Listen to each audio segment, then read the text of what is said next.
My roommate said her period had started and asked if I had a spare tampon. I didn't lend her one. Instead, I stood right up in the middle of the lecture hall and shouted to the entire class, "Hey, Mindy's on her period and needs a tampon. Does anyone have one she can borrow?" In my previous life, I had been kind. I rummaged through my bag and handed her one. How was I to know that 3 days later, she would test positive for HIV and face expulsion? Choking back tears. She had told everyone I only borrowed one tampon from Chloe. The plastic wrapping was already torn open, but I didn't think much of it at the time. I don't know if she did it on purpose, but now I'm infected. My life is completely ruined. Dean Vance didn't even listen to my explanation, suspended me on the spot, and called the police, accusing me of intentionally transmitting an infectious disease. Not only did I lose my degree and my study abroad fellowship, I was doxxed and relentlessly cyberbullied on Instagram and TikTok, making it impossible to live a normal life. In the end, I jumped from a highway bridge, ending my own life. Only after my death did I find out that Mindy had been infected. Long before that day, she had been sleeping with multiple guys at the same time. Fearing expulsion once her test results leaked, she used me as a scapegoat. She also wanted to get me kicked out of school, so she could steal my slot for the prestigious study abroad fellowship. In this life, I rejected you in front of the entire class. Let's see how you're going to pin your disease on me this time. Chloe, are you out of your mind? Mindy stood up abruptly. More than 40 pairs of eyes in the lecture hall instantly locked onto her.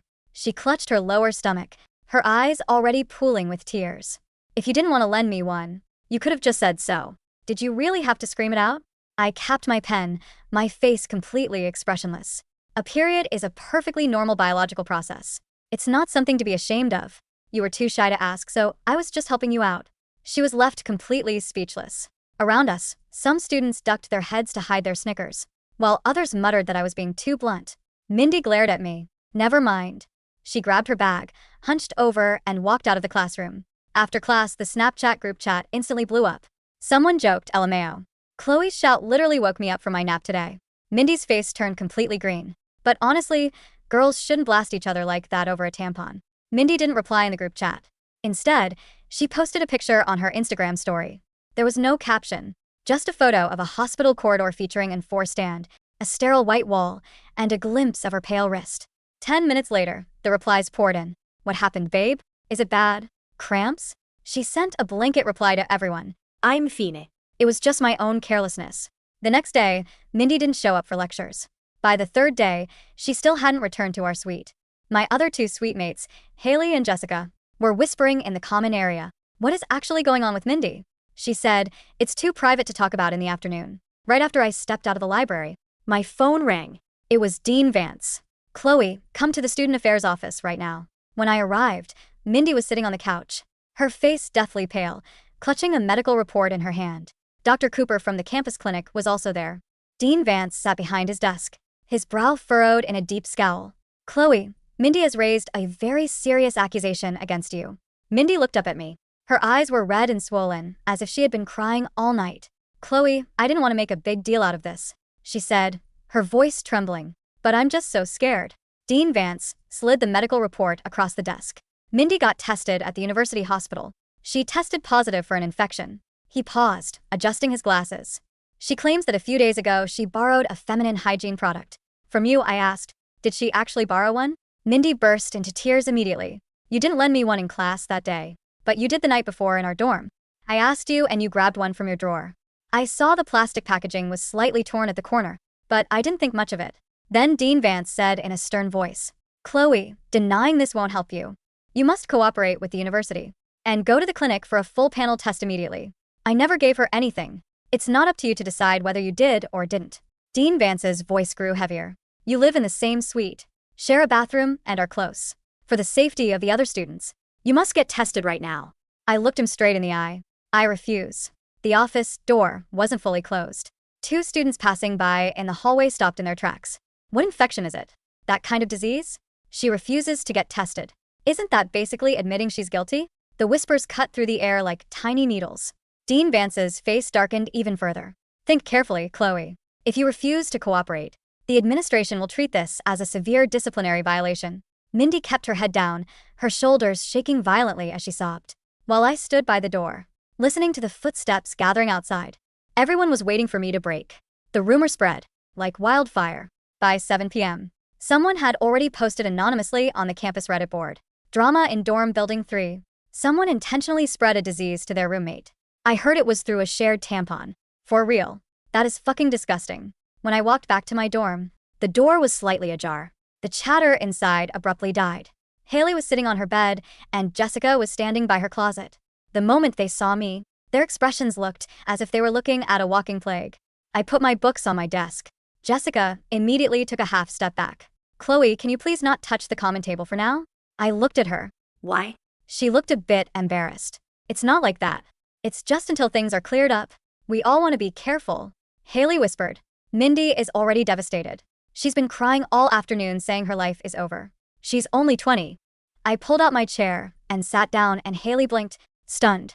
I continued. Just because she's devastated, she gets to frame me for something that never happened. Jessica frowned. Can you not be so cold-blooded? She tested positive. Who would make a joke about something like this? And since I haven't been tested, you all have already pronounced me guilty. No one answered. The only sound in the room was the low hum of the ceiling fan. A few minutes later, Mindy walked in. The second she crossed the threshold, Haley rushed over to support her. Mindy, why are you back? Didn't the doctor say you should rest? Mindy shook her head. She looked at me, tears rolling down her cheeks instantly. Chloe, I really don't want to blame you. If it was an accident on your part, I can forgive you. The moment she said that, Jessica's gaze toward me grew even colder. I let out a soft laugh. If you don't want to blame me, then keep my name out of your mouth. Andy, sobbing, paused for a second. Her fingers clenched tightly around the hem of her cardigan. I'm just telling the truth. Truth requires evidence, I said. The atmosphere in the room completely froze. 10 minutes later, Dean Vance sent a notification to the department. Group chat on WhatsApp. To ensure the health and safety of our students, Chloe will be temporarily relocated from her current dorm room, effective immediately pending further administrative investigation. A stream of acknowledged quickly followed in the chat. Haley let out a sigh of relief when she saw the message. Jessica muttered, "This is for the best for everyone. For the best." I had heard that phrase too many times in my past life. When they forced me out of the dorm, they said it was for the best. When they revoked my research funding, they said it was for the best.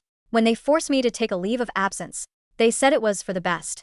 I packed a few clothes in my laptop. I didn't take anything extra, because I knew this was only the beginning. Even the resident advisor downstairs looked at me with pity and suspicion. She handed me the key to a temporary isolation room, her voice barely a whisper. Don't blame the school, honey. Parents are breathing down our necks right now. I took the key. I know if you really have something, get treated early. Don't drag it out. I looked up at her. She quickly averted her eyes in embarrassment. I carried my bag toward the end of the hallway. The temporary room was in the basement corner, right next to the utility closet. It was damp and smelled of mold. I tossed my bag onto the bare mattress. My phone buzzed. It was a text from Dean Vance. Your president's merit scholarship application has been temporarily suspended. I turned off my phone and sat on the edge of the damp bed. My heart was completely calm. Probably thought she had won half the battle by getting me kicked out, but she didn't know. I was simply waiting for her to blow this up as big as possible. The next morning, I went back to my old dorm to grab my textbooks. 2 clear plastic bins were piled up outside the door. My towel, mug, face wash, and slippers were all stuffed inside. A sticky note was taped to the top. Please do not bring your personal belongings back into the common area. A few students walked down the hallway, slowing their pace. Is that her? Yeah, I heard she's quarantined in the basement. She actually has the nerve to come back and get her stuff. I crouched down and began transferring my things into a tote bag. One by one, Haley came out of the suite. When she saw me, she turned pale. Chloe, why didn't you text us before coming? Do I need a permit to get my own books? Her lips trembled. No, it's just everyone is really scared right now. Scared of what? I stood up, scared of me breathing. Her face flushed red. Jessica poked her head out from the door. Cut the sarcasm, Chloe. Mindy is in a really fragile state right now. Can you please stop triggering her? I looked past her into the room.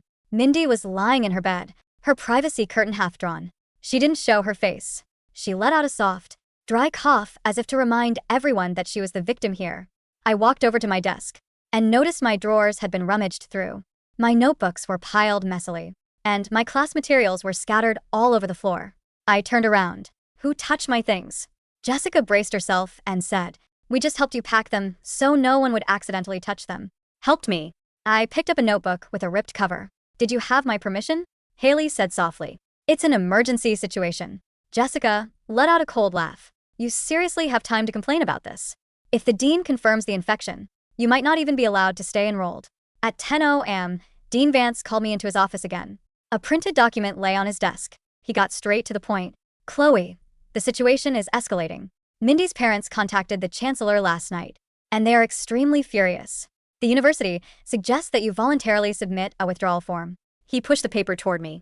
This way it won't look too bad on your official transcript, and you'll still have options for your future. I looked at the bold letters on the paper. Voluntary withdrawal application. I pushed it right back. I'm not signing it. Dean Vance's face darkened. Chloe, don't back yourself into a corner. I'm not backing myself into a corner. You are trying to force me to confess to something I didn't do. Dean Vance frowned. Your attitude is highly problematic. Mindy has suffered severe trauma as her sweet mate. The least you can do is cooperate. Cooperating doesn't mean admitting guilt. Dr. Cooper, who had been quiet, finally spoke up. Chloe, from a medical standpoint, we need you to take a test as soon as possible to rule out any possibilities. I turned to him. I can take a test, but not under the assumption that I am already guilty. Dean Vance slammed his hand on the desk. You are in no position to bargain right now. Our students gathered outside the open door. The walls in this building were paper thin. Any raised voice could be heard across the entire floor. Dean Vance lowered his tone. We have a departmental town hall meeting this afternoon to announce the administration's decision. You'd better think it over before then. I grabbed my bag. I've already thought it over. As I stepped out of the office, I saw Mindy standing at the end of the hallway. She was wearing a white coat, her face completely drained of color. Seeing me leave, she slowly pulled down her face mask. She stared at me, her lips curling into a smug, triumphant smirk, like she was looking at a bug she had finally crushed into the dirt. The afternoon town hall meeting was held in the department's main lecture hall. It was officially labeled as a campus safety and health seminar, but everyone knew exactly what it was about. When I pushed open the heavy double doors, the ambient noise in the room died down instantly. More than 100 pairs of eyes shifted to look at me. I could hear the immediate, hurried whispers rising from the tiered rows of seats, like the rustle of dry leaves. Look, she actually showed up. Is that the girl from the basement? I heard she's still refusing the test. That's basically a confession. I walked down the sloped aisle with my head held high, my expression completely neutral. I didn't rush, nor did I look down at my shoes. I took a seat near the back, pulling out my laptop and placing it on the folding desk in front of me. Down in the front row sat Mindy. She was surrounded by Haley and Jessica, who were actively rubbing her shoulders and whispering words of comfort. Next to Mindy were two older adults, a woman in a sharp tweed blazer clutching a designer handbag, and a man with a stern, aggressive scowl wearing a tailored suit. Mindy's parents. They had clearly flown in the moment they heard the news, ready to burn the university down to protect their daughter. At the podium stood Dean Vance, adjusting his microphone. Dr. Cooper sat at a small table to the side, looking deeply uncomfortable, shuffling through a stack of papers. Quiet down, please. Everyone, please take your seats. Dean Vance's voice boomed through the PA system. The murmuring slowly subsided, though the tension in the room remained thick enough to cut with a knife. We have called this seminar today to address a matter of utmost gravity regarding campus health, personal responsibility, and student safety. Dean Vance began, his eyes scanning the crowd before locking directly onto me. Recently, a serious health concern was brought to the administration's attention. A student has tested positive for a highly infectious, life-altering disease. What makes this situation tragic is not just the diagnosis, but the allegation that this infection was transmitted intentionally through a shared personal hygiene product. The crowd gasped. Although the rumors had been circulating on Reddit and Snapchat, hearing the dean confirm it in official terms made the horror real for everyone in the room. The university takes the physical well-being of our student body very seriously, Dean Vance continued, his tone hardening. Under Section 4 of our Student Code of Conduct, any action that knowingly compromises the health and safety of others is grounds for immediate expulsion and referral to local law enforcement. We have urged the student accused of this act to cooperate with a medical screening. Unfortunately, that student has repeatedly refused, leaving us with no choice but to take administrative action. Mindy's mother suddenly stood up from the front row. She didn't wait for a microphone. Her voice screeched through the hall, trembling with rage. Administrative action? My daughter's life is ruined. She is 20 years old, and she has been infected with a terrible disease because of a malicious, sick monster. Why is that girl still sitting in this room? Why hasn't she been arrested? We want justice, and we want it now. Mrs. Carter, please sit down. We are handling this, Dean Vance said, though his tone was entirely placating. He looked up at me. Chloe, I will ask you one last time, in front of your department and your peers. Will you voluntarily step down and submit to a medical examination, or must we proceed with immediate disciplinary expulsion? The silence that followed was absolute.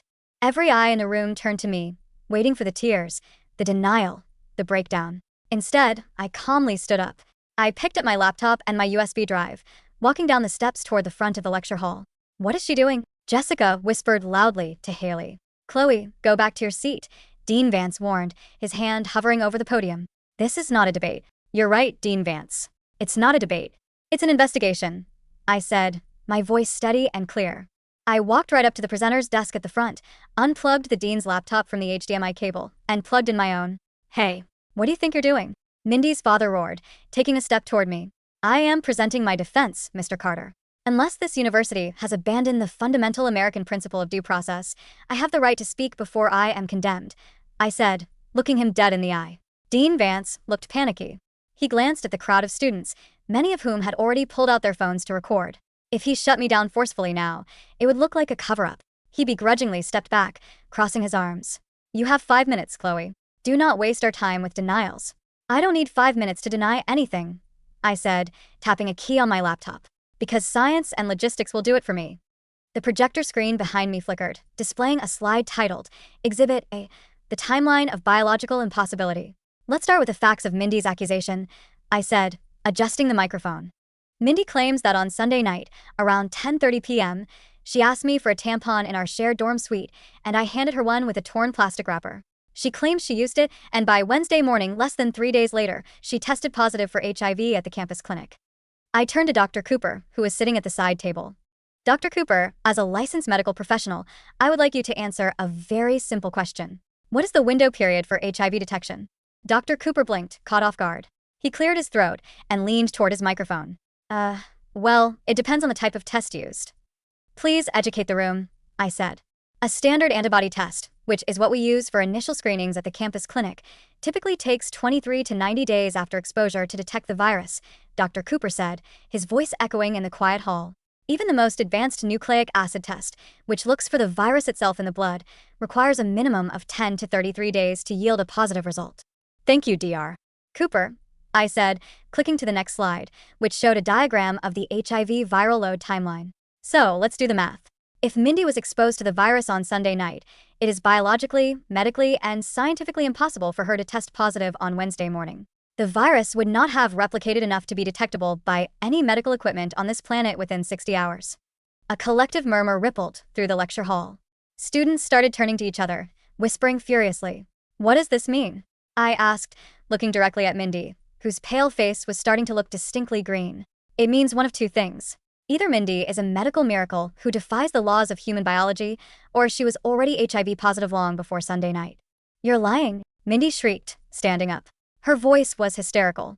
"You're trying to twist words. You gave me that tampon. You did this to me." "Mindy, sit down," her mother urged, though her own eyes were darting around in sudden doubt. "I'm not finished," I said smoothly, clicking to the next slide. Exhibit B, the alibi. Mindy claims that this exchange took place in our dorm room on Sunday night at 10:30 p.m. However, here are the electronic turnstile logs from the Science and Engineering Library. The screen showed a digital log with my student ID photo, showing I had swiped into the library at 6:14 p.m. on Sunday evening.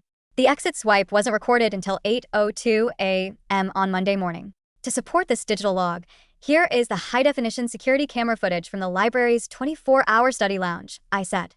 A video clip began to play on the screen. It showed me sitting at a desk, surrounded by textbooks, typing on my laptop. The timestamp in the corner read Sunday, 10:32 p.m. At the exact moment Mindy claims I was handing her a torn tampon in our dorm room, I was 2 miles away, studying for my midterms under a security camera, I said. I did not return to the dorm at all that night. My roommates, Haley and Jessica, can verify that my bed was untouched on Monday morning. The silence in the room was now deafening. Haley and Jessica looked at each other, their faces filled with utter shock. "But of course," I continued, "you might wonder if I am simply a carrier who somehow infected her at another time. To put those doubts to rest, let's look at Exhibit C." I clicked the remote. An official medical report appeared on the screen. It was bearing the logo of the Municipal Center for Disease Control, the most authoritative, state-run infectious disease laboratory in the region. Yesterday afternoon, while Dean Vance was busy trying to pressure me into signing a voluntary withdrawal form to protect the university's public image, I bypassed the campus clinic entirely. I went to the state CDC and undertook a comprehensive, rapid, and NAT-level blood panel. As you can see, The results for HIV, hepatitis, and all other transmissible pathogens are completely negative. I zoomed in on the date, the stamp, and the official signature of the laboratory director. I do not have HIV, I said, my voice dropping to a cold, hard whisper that carried to every corner of the room. I have never had HIV, and because I do not carry the virus, it is physically impossible for me to have transmitted it to Mindy or anyone else, under any circumstances. Oh my God, someone in the middle rows gasped. She framed her, another student whispered. She actually tried to frame her. Mindy's mother looked like she had been slapped. She turned slowly to look at her daughter. Mindy, what is going on? What is she talking about? No. She fabricated those documents. She's smart. She knows how to hack things. Mindy cried, her tears now turning into pure, unadulterated panic. Dad, do something. She's lying. But her father didn't move. He was staring at the CDC document on the screen, his face turning a deep, angry shade of red. Now, the question remains, I said, turning back to the podium. If Mindy was already positive, and if she knew I was entirely innocent, why did she fabricate this elaborate lie? Why did she try to destroy my life, my scholarship, and my reputation? I clicked the remote. The screen changed to Exhibit D, the motive and the proof. This is a digital file retrieved from our suite's shared wireless printer, I explained. As a scholarship student in computer science, I happen to know that our shared printer retains an internal memory queue of the last 50 documents processed, accessible via its local IP address. 3 weeks ago, on October 14th, someone printed out a medical document from St. Jude's Community Clinic. The screen displayed a PDF document. It was a diagnostic report. The name on the patient line was Mindy Carter. The date was October 14th. The diagnosis, HIV, 1 positive. A collective gasp exploded through the room. 3 weeks ago, Mindy already knew she was positive, I said. She knew she had contracted the virus. But she also knew something else. This month, the department is selecting the final recipient for the President's Merit Scholarship and the prestigious Oxford Study Abroad Fellowship. I was the top-ranked nominee. Mindy was the runner-up. I looked at Mindy, whose eyes were wide with terror. The fellowship has a mandatory health clearance requirement. Mindy knew that once her diagnosis was revealed, she would fail the physical clearance and lose her chance. But she realized that if she could frame me for a heinous, intentional crime, she could get me expelled. Not only would she eliminate her primary competitor, but she could position herself as the tragic, sympathetic victim of a biological attack. She gambled that the university, eager to avoid a scandal, would grant her a medical dispensation and hand her my slot. You privacy-violating bitch, Mindy screamed, lunging out of her seat. Her father grabbed her arm, pulling her back, his face twisted in utter shame and fury. Mindy, shut up, her father barked, his voice shaking. But she didn't act alone, I said, my eyes drifting to Dean Vance, who was sweating so profusely his glasses were slipping down his nose. Dean Vance, when I told you I was innocent, you didn't investigate. You didn't look at my library logs. You didn't ask Dr. Cooper about basic medical timelines. Instead, you immediately quarantined me in a moldy basement, suspended my scholarship, and tried to force me to sign a confession disguised as a voluntary withdrawal. You did this because Mindy's wealthy parents threatened a lawsuit, and you decided it was easier to sacrifice an outstanding, low-income scholarship student than to face a public relations storm. Chloe, that is an unfair characterization of the administration's actions. Dean Vance stammered, his face pale as paper. Is it? I gestured to the back of the lecture hall. A tall man in a dark gray suit stood up. He had been sitting quietly the entire time. My name is Arthur Pendleton, the man said, his voice carrying an authority that immediately silenced the room. I am senior counsel at Pendleton and Associates. On behalf of my client, Chloe, we have already filed a formal civil lawsuit in the county court against Mindy Carter for malicious defamation, intentional infliction of emotional distress, and civil conspiracy. Furthermore, we have filed a formal administrative complaint with the University Board of Trustees and the Federal Department of Education against Dean Vance and the University Administration for due process violations, harassment, and discrimination under Title IX. The lecture hall erupted into absolute chaos. Students were standing up, shouting, filming, and posting online in real time. Haley and Jessica practically leaped away from Mindy, their faces pale with horror and disgust. Mindy, you lied to us? You made us treat Chloe like that. Haley cried out, her voice cracking. Mindy didn't answer. She slumped back into her chair, her face completely blank, staring at the screen that detailed her ruin. Her mother had covered her face with her hands, sobbing, while her father stood stiffly, refusing to even look at his daughter. I walked over to the presenter's desk, unplugged my laptop, and packed it neatly into my bag. As I walked up the aisle to leave, the crowd of students parted for me like the Red Sea.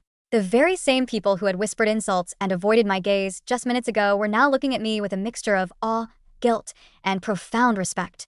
Jessica tried to reach out to me as I passed. Chloe, wait. We didn't know. I didn't even slow down. I walked past her as if she were made of glass. The aftermath was swift and merciless. By that evening, the story had completely flipped on social media. The campus Reddit board, Instagram, and TikTok were flooded with videos of the town hall. The anonymous posts accusing me of spreading a disease were deleted, replaced by thousands of comments praising my clinical takedown of the administration and demanding justice for me. Mindy was suspended that very night, pending a formal expulsion hearing. Because she had filed a false accusation of a felony-level crime to the university administration and attempted to leverage it to damage my academic standing, the local police department opened an investigation into her for filing a false report and malicious harassment. 2 weeks later, Dean Vance was placed on indefinite administrative leave. The Board of Trustees, terrified of the massive lawsuit my attorney had leveled against them, issued a public, formal apology to me. My president's merit scholarship was reinstated with an additional stipend for housing distress, and the university officially confirmed my selection for the Oxford Study Abroad Fellowship. The day before I was set to move out of the temporary basement room and pack my bags for my flight to England, I returned to my old dorm suite to collect the rest of my textbooks. The common room was quiet. Haley and Jessica were sitting on the couch, looking incredibly small and anxious. When I walked in, they both stood up immediately. Chloe. Haley started, her eyes red. We are so incredibly sorry. We should have trusted you. We were just so scared, and Mindy was crying and… We want to make it up to you, Jessica pleaded, taking a step forward. We can help you pack. We can buy you dinner. Please, we just didn't want things to end like this between us. I stopped and looked at them. In my past life, I would have accepted their apology. I would have smiled through my tears, relieved to have my friends back, eager to restore the peace. But I had died once. And when you die, you lose the capacity for foolish mercy.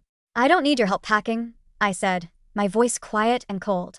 And I certainly don't need your apologies. When the school threw me into a damp basement, you didn't ask questions. You threw my personal belongings into plastic bins and treated me like a biohazard. You didn't care about the truth. You cared about your own comfort. They both flinched, looking down at the floor in shame. I'm leaving for Oxford tomorrow, I continued, lifting my duffel bag onto my shoulder. You too can stay here in this room with the memory of what you did. Don't look for me. Don't write to me. As far as I'm concerned, we were never roommates. I turned my back on them and walked out, letting the door click shut behind me. The autumn air outside was crisp and clean. As I walked down the campus path toward the university gates, I looked up at the clear blue sky. In my previous life, my story ended in the freezing, dark waters beneath a concrete highway bridge, framed and broken by a girl who used my kindness as a weapon. But in this life, I had rewritten the ending. I was standing tall, my hands clean, my head high. I was crossing the ocean toward a future that belonged entirely to me.